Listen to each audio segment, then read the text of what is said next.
పవిత్ర కౌస్తుభమన శ్రీనివాసమన దుస్సహం, ఇది దుర్భరం.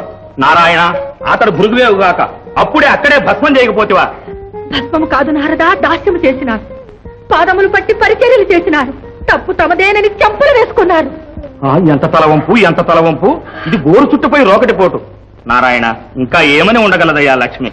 అంజులెదుటను తన నాగుడవమతేత సైపజాలునే ఎంతటి సత్తి అయిన దుడుకుగా అట్ట కొట్టినందులకు కాదు, తోటి కోడలు నవ్వినందులకే బాగా